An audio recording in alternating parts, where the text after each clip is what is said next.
Are you ready to take your first steps towards financial freedom by investing in property? Maybe you've started your portfolio but need some help continuing to grow. Lachlan Vidler and the team at Atlas Property Group are here to help. As experts in property investment, Lachlan and his team are ready to help you take advantage of some of the best investing conditions in almost 20 years. By completing the research, sourcing and negotiations, Lachlan goes the extra mile to find you a high-performing investment and set you on your path to financial freedom. Book in your free discovery call today at atlaspropertygroup.com.au.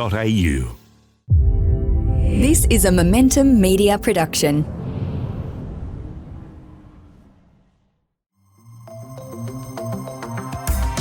Welcome to the Smart Property Investment Show, the podcast by investors for investors.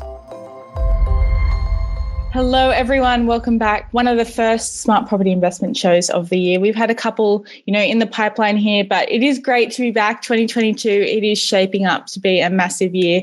I'm Grace Ormsby, and Smart Property Investment, for a long time now, we've talked to investors in the field and seeing what's going on the ground and how these investors are planning for the years ahead, because we've been through especially so much turmoil over the last couple of years. So it's really, really interesting to take stock, I think, at the beginning of the year, see what people are doing, the mistakes that they've made that they maybe won't make again, and hopefully you as our listeners get some value out of this. So I'm super excited to welcome Yong Zhang in for today's episode of the Smart Property Investment Show. Welcome, Yong. How are you? Hi, Grace. Thank you. Thank you for having me in the show. I'm very good. I'm actually feeling very excited to be here with you and sharing about my learnings and my journey. So hopefully people can take advantage from my journey. Yeah, thank you so much for taking the time. Obviously, to everyone who is listening at home, we're still operating via Zoom. I think a few of us thought that we'd be back in the recording studio this year, but Omicron has put a bit of a dampener on any of those plans. But luckily, the show must go on. So, Yong, to kick us off today, talk us through how you got into property investing in the first place. What instigated, what made you go, I think property investment is where I'm going to go?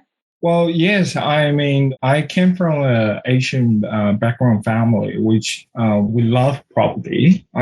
People love property, but especially I have a sense that Asian background people love investing in hard asset, which I found is that's very similar in here in Australia as well. So my first investment journey will be back in 2012.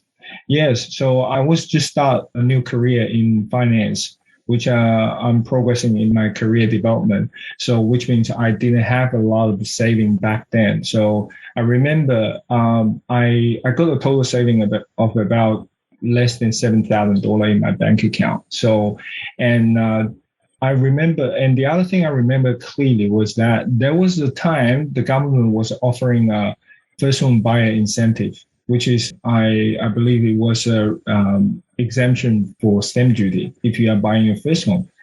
And to me, $7,000, I don't know what I could do with that. Yeah, it's not much. Really, I have no idea, even though, if you will remember, the house price, the average house price back then, of course, was nowhere to compare what it is today, but still, it was somewhere between $450 to $500, the median price for a standalone house. And I thought, $7,000, what am I going to do with that? I want to get my foot into the property investment as soon as possible, but I really got no idea. So that was the time. However, people say when you start looking for something and seek and you shall find.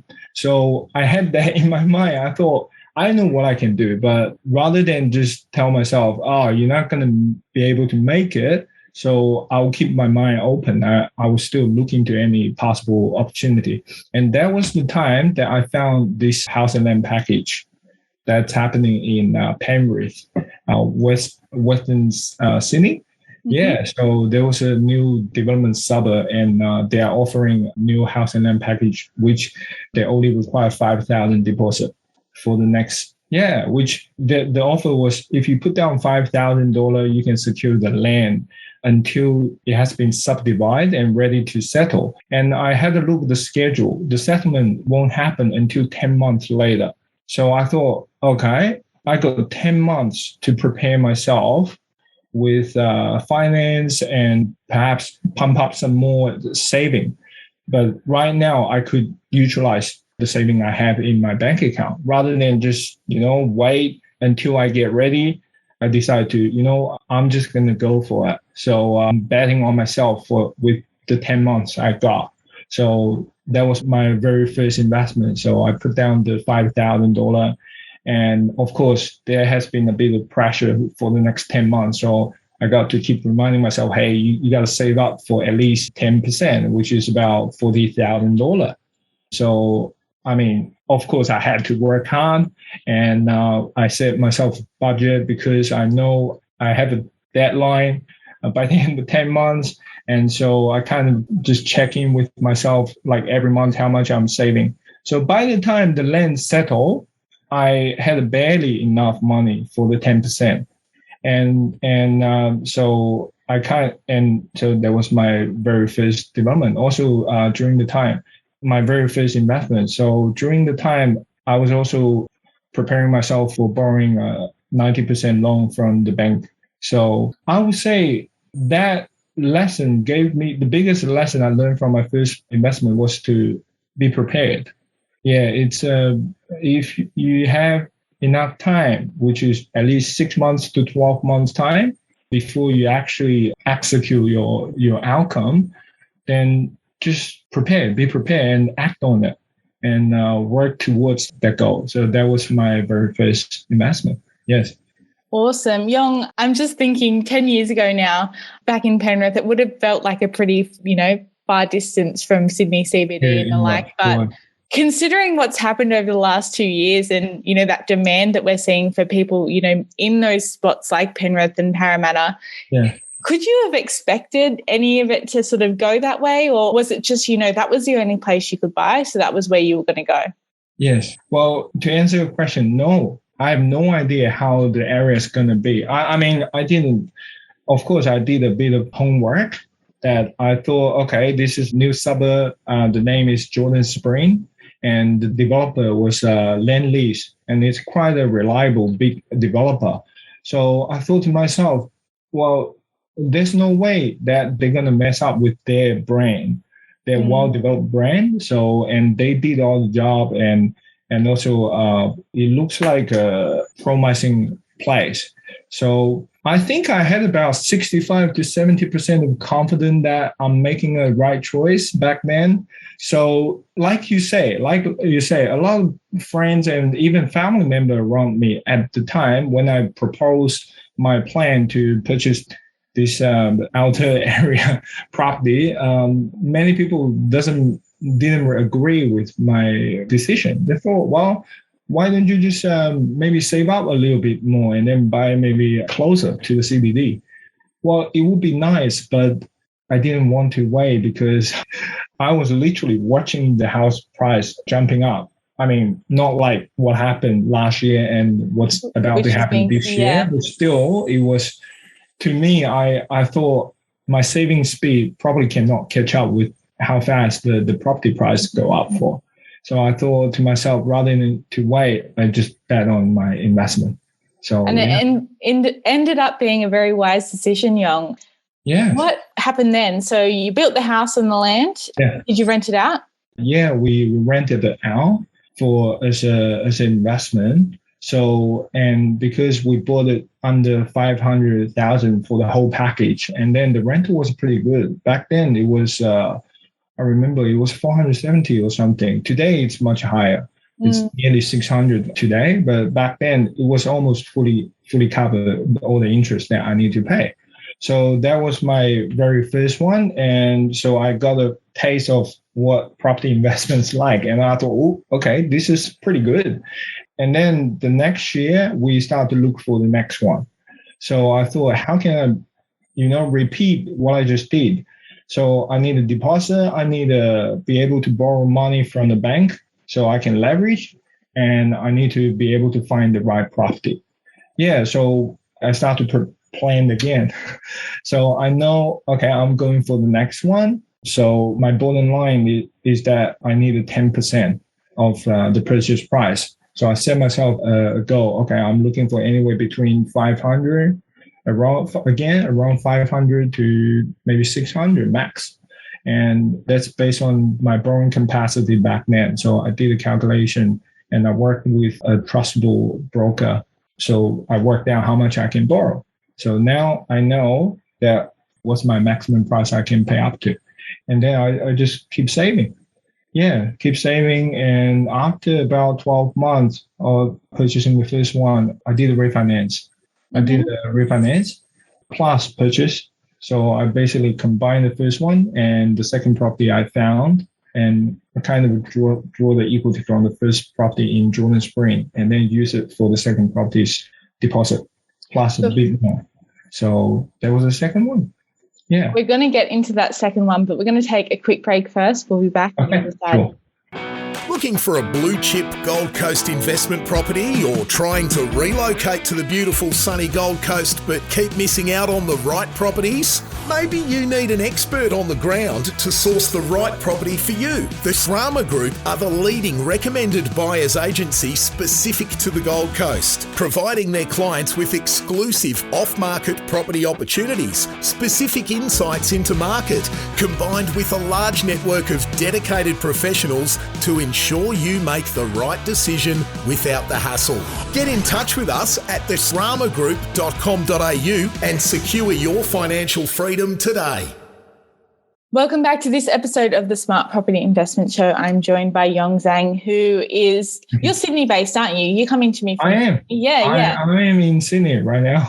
Yeah. And so you went sort of local, but Penrith was a pretty, far distance from, a lot of what we do consider being Sydney in the Greater Sydney area. But obviously it was all you could afford at that time. But moving on to that second property, you talked about you refinanced to get that off the ground. Where did you end up buying? Talk us through that second spot.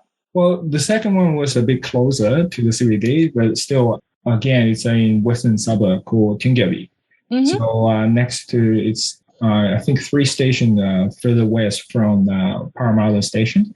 So yeah, there was a standalone house that we bought, and very nice. So we lived there for about 12 months for the second one, and then before we rent it out again. So during that time, we also invest in our third property, which is off the plan apartment. But I have to be very honest to everyone. So the third one was a big lesson for me, because that one I made a loss after holding the third property for like nearly 4 years. I sold it eventually, but we lost a small amount of money to it. And yeah, because the third property was off the plan apartment that I bought through a friend in Liverpool. Now, real estate agent friend, they did all the research for me and they provided everything they could. But I think the one of my big lesson from that property was that I didn't do my own homework. I didn't do my own due diligence. So I just take whatever information that has been presented to me. I believe they have their aspect in gathering information. All the information are true, but it's not substantial enough. So I just rely on all the information that has been provided to me. And I made a quick decision. I thought, okay, I'm just going to go for it because it was a rushing time. Like everyone's hunting for property. So the third property, we bought it for just under $400,000 and we held it for about 4 years. And eventually we sold it like $417,000. So we didn't make money, taking into consideration all the stamp duty and stuff. Yeah, throwing in all of that stuff as well. So how come, that happened? What were some of the indicators that didn't make it a great resale for you? And what was some of the research that you were given that you probably should have looked at more closely yourself? Yeah, well, as I did a debrief after I sold the property, and what I realized is that at the time when we decided to buy the property back in 2014, we bought that one, and it was the Liverpool area, that particular area was very popular for developer to develop this medium-rise building complex. So there were a lot of them. So that was the biggest problem. Supply. So the supply was over the roof. And when we decided to buy, it didn't seem like that. But actually, if I would have done some research on the local website or just dig in a little bit more information, it wouldn't be hard to find out. There was a lot of newly approved development that was about to take off during the time. And so, like I said, we didn't do that. We didn't do our due diligence. So we just went for it and we kind of,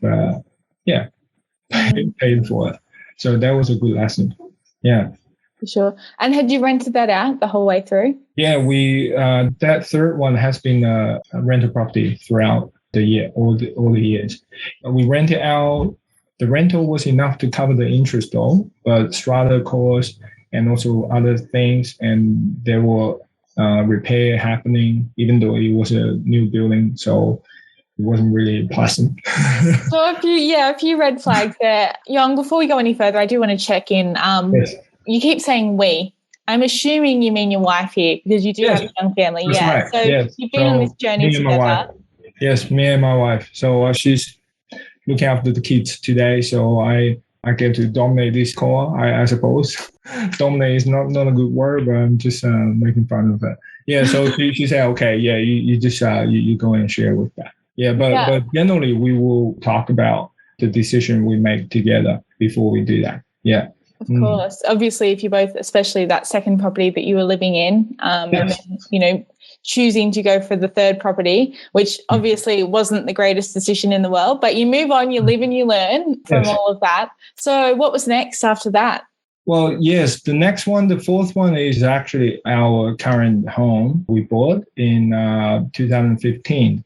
So around mid-2015, we bought our current home, which is in Northbridge. So that was the time, 2014, 2015, that was the last kind of property wave that was happening. So that was the time we were about to have our second baby. And we know that we need a bigger room, bigger space to live in. So we started to look for it. And I remember we looked the wrong Parramatta first because that was where we're close to our house back then. Parramatta was the average price back then was around 900 to $1 million. Some house. I thought, wow, this is. I mean, to me back then, I thought, this is over the price I expected. So, and then we went to Inner West, like place like North Strathfield, Burwood, Ryde, and the average price was like about 170, 180. If some of the good quality houses. And I thought to myself, wow, okay, if I had to pay this much to buy a house in Inner West, well, I think I will have a lot more option in most of the suburbs in Sydney. Yeah. So that's when we decided to, okay, we're going to look for the North Shore. And so we look around Mosman, Castle Crave, and Willoughby area. Eventually, we found our current home in Northbridge. That was pretty good, and we loved the area. So our kids enjoying the school and all the outdoor activity around the suburb. So which is really cool. So that's our fourth property that we bought. Yeah, but and did you pull on equity from the first two? I did. That's thank you for asking. That's a very, very insightful question. Important part of the process. Very important. Yes, we did. We actually did a revaluation of all of our property, and so we subtract some equity plus the saving we have got throughout the year. So because the other side of it is that from 2011 till about the time we bought our home, my career was taking off as well. So I've been my cash flow has increased pretty well during the time. So that gave me the capacity to save faster. Plus the equity that we have been able to subtract from other properties. So we were able to buy the current one. And that has been one of the best decisions we made. Yeah. Yeah, because I was going to ask you next, was it always going to be the point where maybe that fourth property that it was going to be a principal place of residence as opposed to another investment opportunity? Talk us through, your mindset into going, okay, no, we're actually going to live in this one and we're happy to sort of stay in this one. Well, yeah, I appreciate you for bringing up that question. Like I said, we are very happy with the home we bought. But from an investor perspective, we could invest in the house rather than buying a home. Because once we bought the home, we have to repay the home loan, which is disposal interest. It just means that the money we pay, it doesn't generate any income for us. And that part of the debt is bad debt. People call it bad debt. So you just pay to the bank and you get nothing in return. Of course, you get to live in the house, but it's pretty much the same as you paying the rent. Yeah. So it's pretty much the same as paying the rent. So if I would do again, I guess, well, to be very honest, I guess I will still buy the property. But I think I'd rather to start early and be more aggressive before I buy my home. So right now, what I do is I help my client to build a portfolio.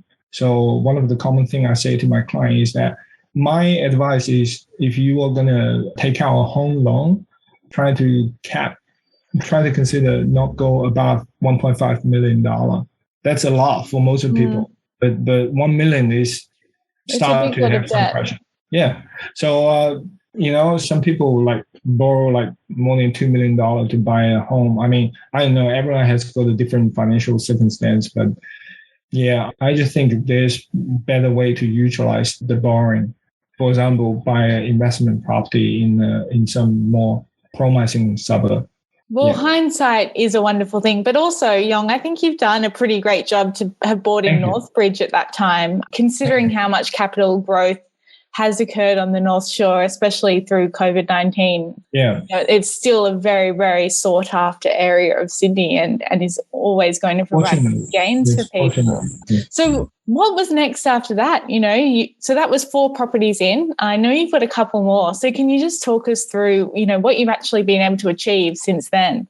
Yeah, absolutely. So since then, pretty much we utilized most of our deposit after we bought our home. So I thought one of the things I've been keep telling myself, we can call it a mindset thing. I just constantly tell myself, hey, if there is no way right now, if it seems to be no way right now, what else I can do to make a way? Mm-hmm. So like I say, after 2015, we bought our home, we didn't have much capital left. So, but I feel like, oh, look, I still want to keep investing. So what I did was I started to actually ask my parents. I say, hey, look, how much are you saving in the bank account? So they were like, they got saving in the bank for about under 3% interest, earning about less than 3% interest. I said, how about I pay you 5%? And I borrow from you and I guarantee the safety of the capital. Because, I got a house here, I guarantee that. And in return, I give you more than 5% interest. And they were happy to support my journey. So they lent me some capital. So I went ahead and bought another one in Seven Hill. And so this time it's a duplex site. So it's a pretty old property, but we found out it's capable to build a duplex on it. Mm-hmm. So I thought, okay. I want to, so I have now just buying and holding. So now I want to make some capital creation. So I went ahead for the duplex site. And that was 2017. So we bought this duplex site in Pendle Hill. And now, we didn't build straight away. So it has been a bit of up and down. So until last year, we finally kicked off the project. So now it's almost been built. The duplex almost complete in the next one month or so. Okay. Yeah. So you're gonna keep that? You're gonna rent them out, or are you gonna sell them? That's a great question because we got a couple option here. So we could hold both, but based on the calculation, it will just be a break even the interest and stuff. Okay. So what we are thinking to do most likely is to maybe sell one and keep the other one. So if we sell one of the duplex, then we'll be able to pay down most of the debt on the other one. So pretty much we will like the holding the second one like out debt. Yeah. Right. Yeah. So that's our plan.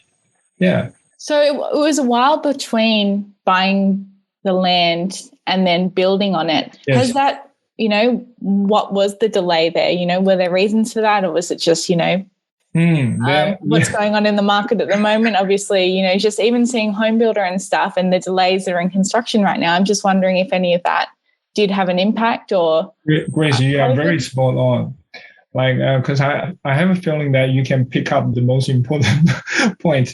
Let me share with you. So what happened was a bit dramatic with this one. So what I mean by that is that after we bought it and we actually was start to look for a builder, we intend to build it straight away. Mm-hmm. And in the next 6 months, we have consult with a builder and we signed the contract. And that builder helped us to obtain a DA from the council. But then that was the turning point, and then they went busted. So, but luckily, the project didn't get started. So that means we still can rent the property out. Okay. Yeah. So even though it wasn't, the rent was, because it's a very rundown property, so we couldn't get much through the years. So yeah, and then it was 2018 when the APRA coming, all the boring policy change, and then we were a bit struggled to get the finance back then. Mm-hmm. So that was the main reason why we have to put things off the table for until last year. But the biggest lesson I learned from this one was that I could have started the project earlier. How I said we had 6 months to contract the builder. Well, it was because to be very honest, I procrastinated on looking on progress. I love the honesty. Yes. So I mean, back then, because here's the fact: if we have just worked everything tightly, like up to the schedule, we could have contract the same builder. And then very likely he would have finished our project before he went busted. All right. Because we couldn't, there's no way we can tell that he's in trouble. And he did, according to the builder himself, he didn't realize that until very late. Anyway, so the contract we signed to build in 2018, it was about 700,000 to build. And now last year we signed a new contract, it's 900. So why I'm sharing this with you, time is money. Time is money. So we literally lose potentially we paid a bit more for that. So the big lesson I learned from that is that if I was going to do something, I better to keep up with it and just get my hand on it as soon as possible. Because again, there's nothing more expensive than wait. Well, hindsight is a wonderful thing, isn't it, Yong? As you know now. But also, I guess let's not forget the fact that the company that you had gone through with the first time did end up going bust. So, maybe it was still for the best that it didn't really go ahead as it did. We're going to take another quick break there. We'll be back soon with more about your portfolio and what's going on. The mark of financial success isn't about getting bigger, better, faster, or more. To Paul, success is freedom. Freedom to spend more time with his family, or giving back to his community, or just more time to go surfing. Paul Glossop, an award-winning property buyer and regular guest on the Smart Property Investment Podcast, has taken the lessons he's learned building a multi-million-dollar property portfolio and laid them out in his best-selling book, A Surfer's Guide to Property Investing. For a limited time, get your free copy of Paul's award-winning book and receive a roadmap for building both lifestyle and wealth through property investing. Grab your free copy today at purepropertyinvestment.com. Welcome back to this episode of the Smart Property Investment Show. I'm joined by Yong Zhang, who, to date has made a few mistakes in his property investment journey, but has done a lot of things right. Yong, before we get into sort of the rest of the portfolio, from 2019 to now, talk us through how you've educated yourself on property investing, because there's a lot of things to think about and you have done pretty well from it. So, what have been some of the things that have guided you? I'm sure some of our listeners would love to know. Absolutely. Yes. That's a lovely question. Thank you. Not many people ask me that. Yeah. So I didn't know how to invest in property. That's the fact. So, but I have a passion in building wealth because my family was pretty standard. So I had everything that I could ask for, but it wasn't a super wealthy family. It was standard, happy family. So I'm very grateful for that. But I had a passion to build myself with good wealth. So I know I need to find a vehicle. So I tried stock investment back in 2017 to 2008. There was some time I tried a bit of stock investment and I 2008 wouldn't have been a great time. I get scared off. Fair enough. Fortunately, I didn't invest that much, so it was okay to take in. Anyway, so I thought, okay, what's something else that could reduce my risk? And in Australia, and property is a big thing. So I thought, okay, I better learn how to play this game. And so I start, as I mentioned before, I started in 2013 with our very first property investment. And then back in, I think towards the end of 2014, let's say 2015, I started to look for different education channel. So you might have heard about this. I joined a club or community called I Love Real Estate, which ran by Dimon Bowell, a lovely lady, very, very knowledgeable. And so I know if this is inappropriate, please cut it off. No, all good. That's okay. Fine. Anyway, yeah. I'm not here to promote anything, but I'm just sharing my journey. So, and I learned a lot. So even today, I'm being part of the community. So I see what other people's doing and what's the logic behind, what's the structure, what I need to look for. So basically, I think you need to be active constantly. So I believe you need to be active, looking to improve yourself in terms of your knowledge in the field that you choose to thrive in. So for me, it's property and wealth development. Wealth development is a bigger thing, and property is the vehicle that I want to get there. So I'm learning. Even now, even today as we are speaking, I'm reaching out to people who's doing extremely well in the property field. And I just send them an email or send them a message through on LinkedIn. I say, hey, how you doing? I've been following you. Yeah, I see you doing great. Look, I really want to learn from you. I want to get to know more about you. Of course, some people will think, wow, they'll be overwhelmed, but trust me, most people are very friendly and they are willing to help. So I think the biggest barrier to me, it was myself. So you know how people say you got to get yourself out of the way? Because that was me. I was like, should I contact this person? But I didn't know him. He didn't know me. Or this lady's doing awesome. Should I ask for her advice? But what if she doesn't want to share with me? All these self-talk. Other things preventing us from moving forward. So one day I just tell myself, you know what? I'm just gonna trust in people. And what's the worst could happen? People say, sorry, I don't have much to share with you. Or even they just say no. I don't lose anything. But what if they say yes? Then I could just get to know someone awesome. And so that's the thing. So nowadays I've been reminding myself. I believe we all working on. Everyone wants to become a better self, but sometimes we just haven't realized what's really preventing us from moving ahead. So yes. So some really great words of wisdom there, Yong, and it's clearly, working for you. You have overcome some of those barriers. So we are sort of getting towards the, the end of this episode, but I do want to run through the rest of the properties that you do have, because we've sort of got to, 2018 with that last purchase, and obviously it's still being built now, but what have you bought since then? Because I know you're tracking pretty much for a property a year, aren't you? Yeah. Well, let's just make quick and short. All right, let's run through them all. The other property, we bought an apartment in Southport in Queensland. Okay. And that wasn't a really good one either. So no, we bought it for about $420. So including all the stamp duty and stuff. And it was positive gear. But then we sold it after about 3 years holding it.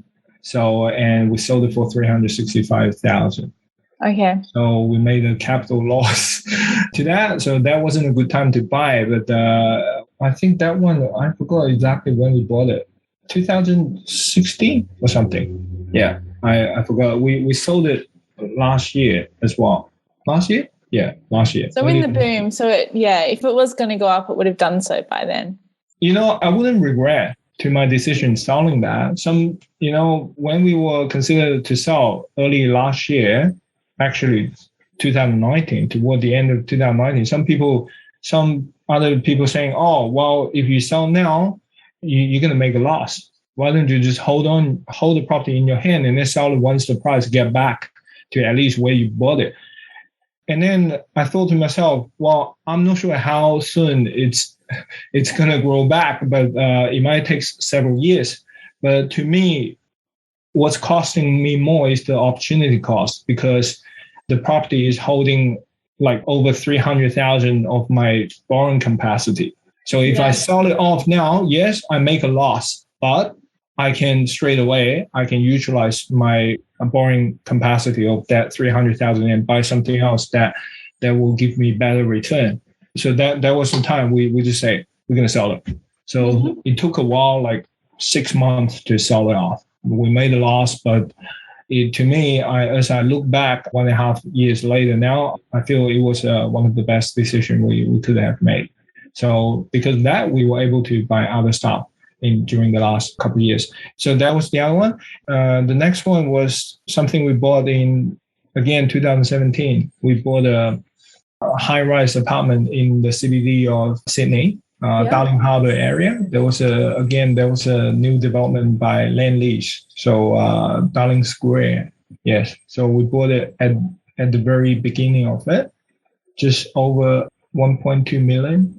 But now the price went up to, I believe it's somewhere around 1.8 to 1.9. So it's pretty good, and it's a positive gearing as well. Well, yeah, so we don't really have to pay much to keep it. So I think, why not? So we had that one. And last year, after we sold the Gold Coast one, like I said, we were able to borrow a bit more. So we went ahead, bought another duplex site in regional area, Goulburn.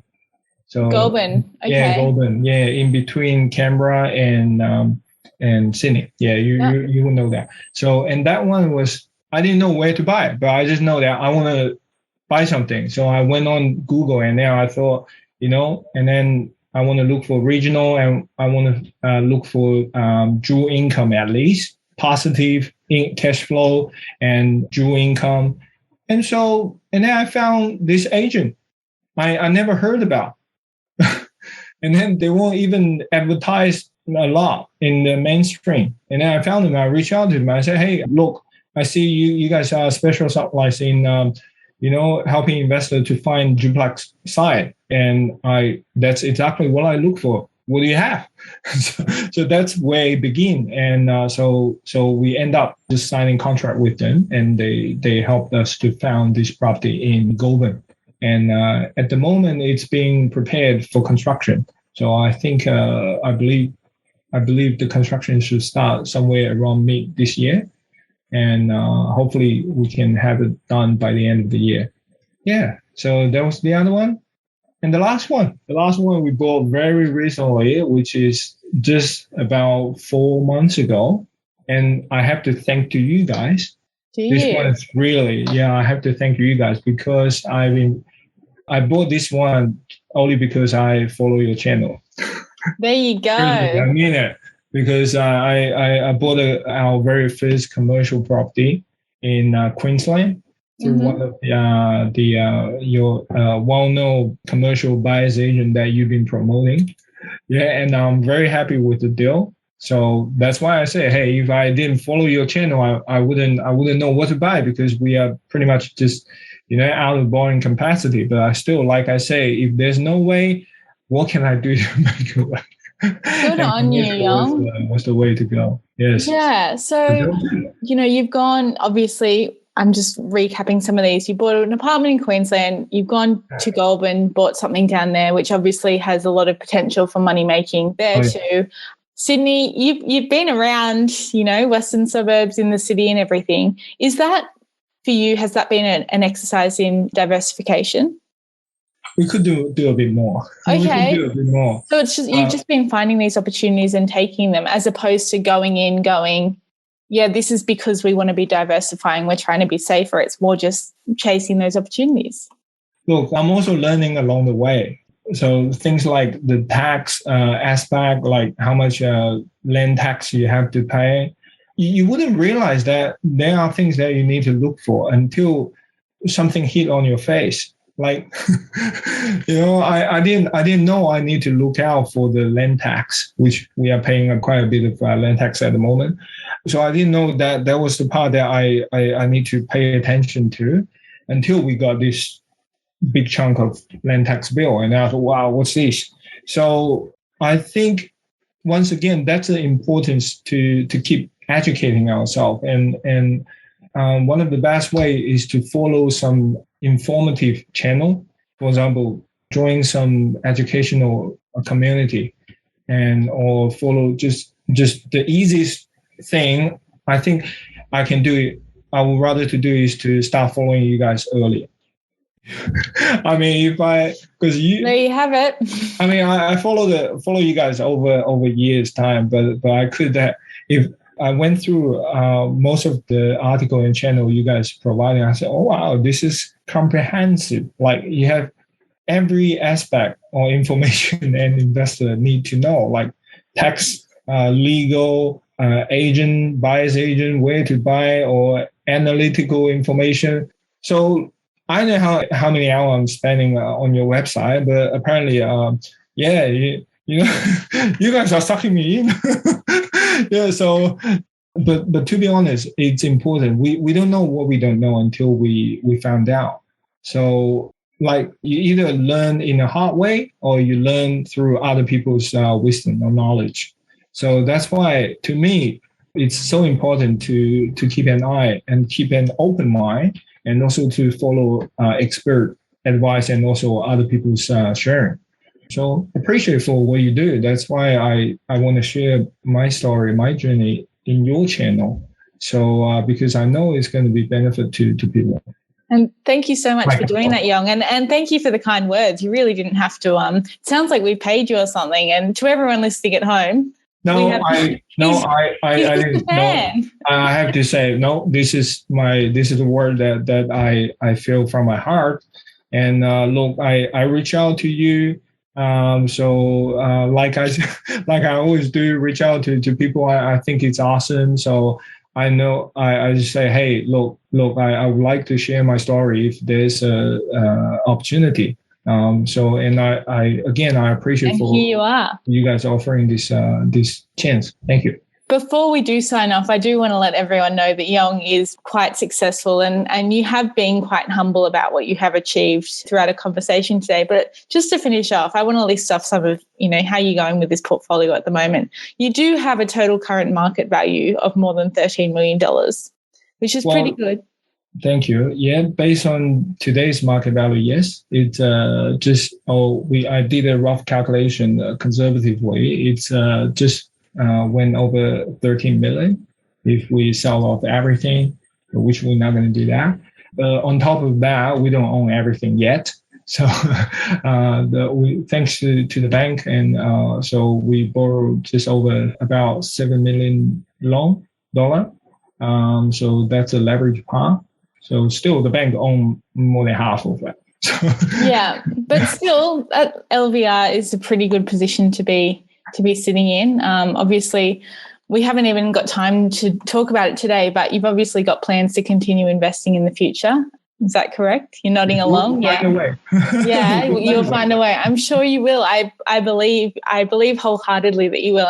And keep us up to date, Yong. Please let us know when you do buy new properties and what's next in your plans, because we'd love to stay in touch and hear all about it.